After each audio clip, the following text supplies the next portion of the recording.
Guys, and welcome to RC Cincy. Today we have a modification video for you guys.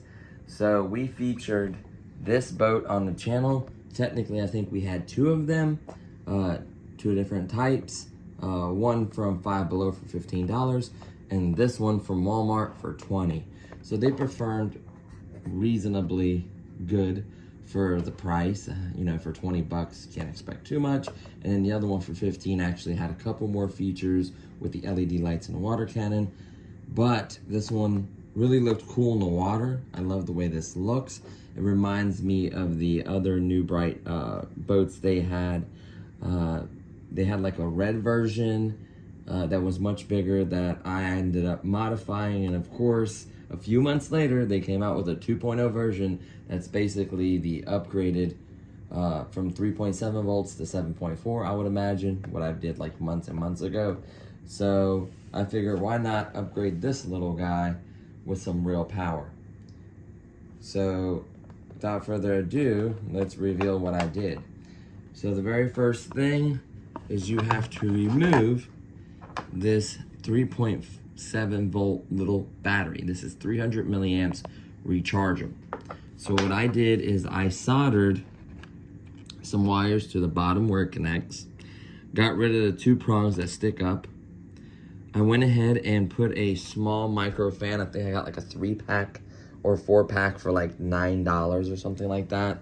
Connected onto the system and then ran the connector outside the boat because we are gonna need to screw this lid on. We don't want water to get in here. So we ran it through the hole. Of course, we used hot glue to seal the hole, so there's no way water's gonna get in here. Once we tighten up all these screws, this should be pretty much waterproof. It kind of has like this own little compartment. I did cut out some space. There is a hole behind here, so the fan can kind of blow some air around to help cool the board. I don't think it's gonna get that hot, but just in case, better safe than sorry. So let's go ahead and line everything up. Even the off and on switch theoretically should work as well.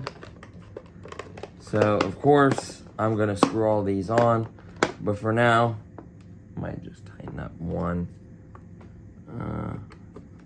Just this one. I don't want the stuff to come apart when I'm kind of talking about it. There we go. So hot glue there, off and on switches here. It still works. And I decided to put the battery on top. Now these boats don't have any kind of self-righting feature or anything like that. So if you tip these, you're gonna be in a bad position. Honestly, I'd have this in a pool. This is technically a pool boat. The only reason they made it saltwater capable is because some other nicer pools can be saltwater. So what we used is these batteries right here. They used to go to a little remote control airplane I had. This is a 2-cell 7.4 volt battery. It has a micro connector. I forget what this micro low C, I forget what the name of that connector is, with a balance lead. Of course, I have a charger to charge them. I have a total of 4 of these batteries, so that's the cool part, is I can swap them. They fit really snug in there. I just put the balance lead in there and the battery. I made this long enough to where it just simply plugs in. Now the fan's gonna automatically kick in as soon as I plug it up. So that is the cooling fan. We're gonna flip the switch to the right. You see the green light is on. So before, it did not have this kind of power. Now, we technically need to make a connection underneath for it to work. I'm just gonna give it some juice for you guys. So you ready? It's rattling because it's all the screws and the lid's loose right now. We'll tighten it up to where it doesn't do that. So let's give it a little juice. Reverse, turning. So it has a ton of power. It literally doubled the cells, and this is an ion and this is a polymer. So I think polymers are a little bit more punchier. They definitely have a higher rating. I think ions are usually like, I don't know, 20, 25. Polymers usually typically start at 30 and up. I mean, I've seen lower polymers as well, but they're typically just a little bit punchier than an ion, and it's 2 cells. And the crazy part is it's 300 milliamps, same exact capacity as the original. Technically, I have some 450 size batteries I can fit in there, but these just fit great, and there's a 4-pack, so there's more than plenty of runtime. Just a screwdriver, I soldered out wire, a couple connectors, and a fan. So it's not much to it, and some heat shrink for the wiring. The only thing I have to watch is that one wire doesn't get caught up in a fan. I just want to make sure it's laying in there correctly. I got it tightened up. There's quite a few screws. A couple of them are hidden underneath this like plastic. See how it's going through the plastic? So there is a couple underneath the sticker. Sorry, not plastic. So what we're gonna do is make sure we're gonna get all these wires away from the fan so it don't vibrate or anything like that, just like that. Make sure we're pushed away, and then we're gonna tighten all these up. So really, I think this is gonna be a monster. We just doubled the power, the voltage of this boat. So I think this is gonna be a lot of fun. We are gonna take it back up to the lake just to see how it does. Honestly, a pool would probably be better, but we're gonna go in a similar circumstances so we can get a good comparison and see how it performs. So I just wanted to show you all that. Any questions about the build, leave it in the comments below. Like I said, $20 boat from Walmart. I definitely recommend the little heat shrink stuff. You can make connections much easier. Soldering guns, you can get them for very, very cheap off Amazon.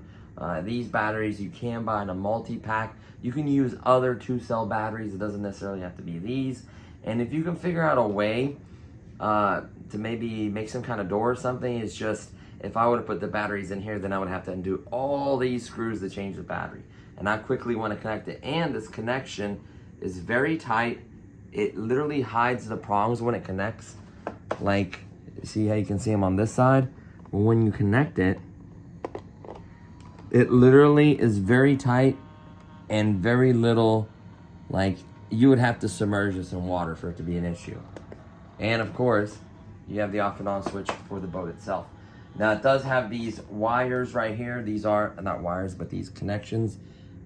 These are for water contact, so you don't accidentally spin up by accident or whatever. So I still enabled this. Technically, you can connect these 2 wires and get rid of that feature. I don't think it's a bad feature to have, especially if you're increasing the power.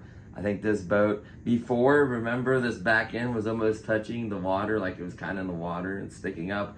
I think it's gonna be even crazier. Hopefully it doesn't flip or do anything crazy. I don't think so.